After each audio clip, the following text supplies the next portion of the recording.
and you see the NYPD dance team.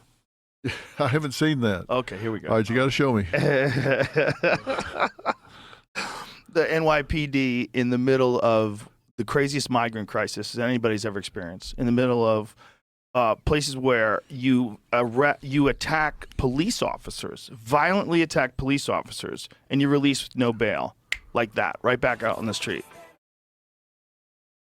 This is the NYPD dance team. So they developed a dance team.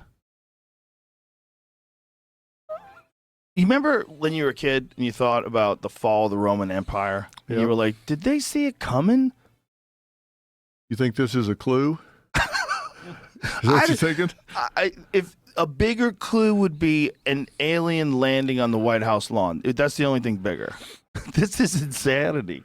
The fact that they would, A, put this on television. First of all, is this the news? What is this that they put this on, Jamie? Okay.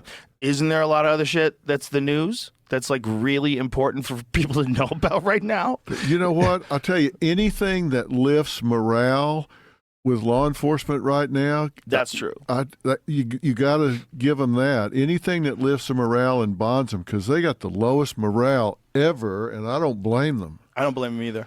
This is not the solution, but they should be massively funded, not defunded. You should train them better. You should, if you've got all these situations with people, you got people that, I mean, how much training is involved today in this time of such a demand for police officers, right? Like they're trying really hard to get police officers. They should train them like they train Navy SEALs. It should be like a very difficult process to get through. And we should be very thankful that people are doing the job, and they should be rewarded and treated well. You know what really drives me crazy about this defunding that went on? And of course, I think everybody's decided that was like a either really bad idea or really poorly worded idea, either way. But listen, the last thing you want to do is try to get police officers to wear 3 or 4 different hats.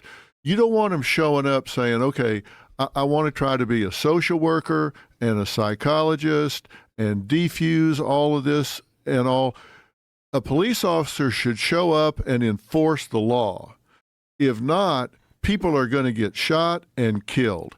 Police officers should show up and suppress illegal activity, disarm people that are a threat, and after all that's done, then fine. Bring in somebody that is a social worker or whatever, but you don't want a police officer doing all of that stuff. They're there to do one job, and that is suppress illegal behavior, disarm dangerous people, and they need to do it as quickly and efficiently as they can. They don't want to do all that. They got one job. Right. And they need to do that one job and do it very well. And they don't need people in there saying, well, you need to kind of talk to them, and you need to this, you need to that.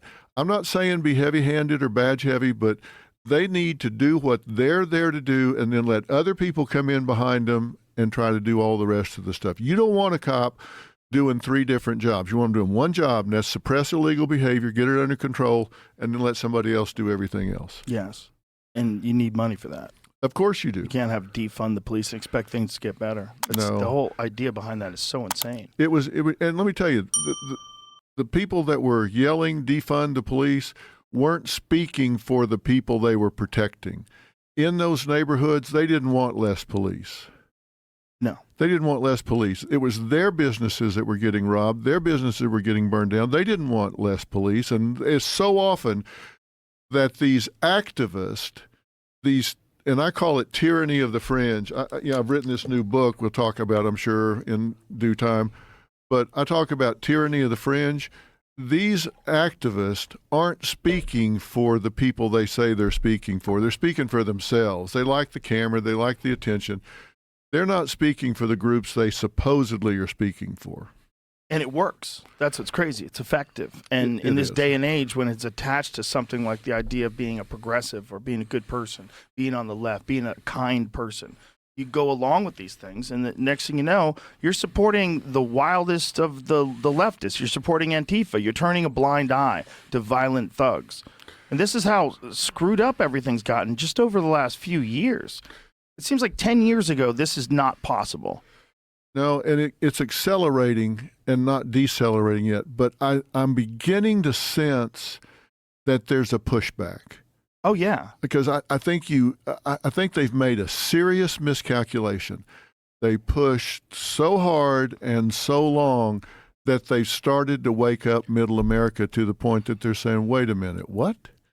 That's not okay." When they start rewriting history, when they start rewriting science, when they start trying to get the government to co-parent with you, with your child, people start saying, "Okay, whoa, wait a minute. I didn't mind when you were running around here talking crazy, but now you're starting to get into my business." Like my grandmother used to say, "Now you've gone from preaching to meddling now." Well, you know what's happening in Canada